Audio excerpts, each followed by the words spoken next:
ফাইমা হত্যার বিচার চাই, যত দ্রুত সম্ভব ফাইমা হত্যার বিচার চাই।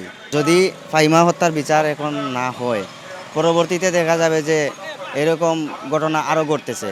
আর যদি ফাইমা হত্যার বিচার হয়, তাইলে মনে করেন আর মানুষের ভিতরে একটা ভয় কাজ করবে এরকম কাজ করতে গেলে। তা আমি সর্বশেষ এই কথাটাই বলতেছি যে খুব দ্রুত ফাইমা হত্যার বিচার চাই আমরা। যে আসামি শনাক্ত হয়েছে এই ফাইমার ঘরের পাশের ঘর, কীভাবে তো তো দূষিতকারী মানে তার জবানবন্দি দিয়েছে থানায়, এটা অবশ্যই সারা বাংলাদেশের মানুষ দেখতে পারছে।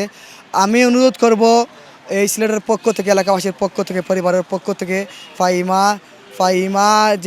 ফাইমাকে যে হত্যা করেছে এই হত্যাকারীর মানে পক্ষে যাতে কোনো আইনজীবী আমাদের আদালতে না উঠে। বাচ্চার ফ্যামিলি খুব অসহায়, বাবা প্রতিবন্ধী, এই বাচ্চাটা খুব অসহায়। এই বাচ্চার ফ্যামিলির তার পরিবারের পক্ষ থেকে মানে আমি সর্বক্ষণিকভাবে আছি আর কি, এলাকার মানুষও আছে। সে কিন্তু যাকে ফাইমাকে গড়ে নিয়েছে এবং কি দর্শন করেছে, গলা টিপে মেরেছে, এই বাচ্চাকে তার ঘরে গুম করা হয়েছে।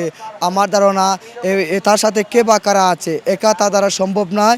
এটা রিমান্ডের মাধ্যমে দুজন প্রশাসন বাইরা চান খুব দ্রুত শনাক্ত করতে পারবেন কে বা কারা জড়িত আছে। ঈদ আসবে, সাথে ক্যাশব্যাকও আসবে। নিজের বা প্রিয়জনের জন্য কেনাকাটায় এবারও নগদ পেমেন্টে পাচ্ছেন দারুণ ক্যাশব্যাক। তাই যাই কিনুন, পেমেন্ট করুন নগদে।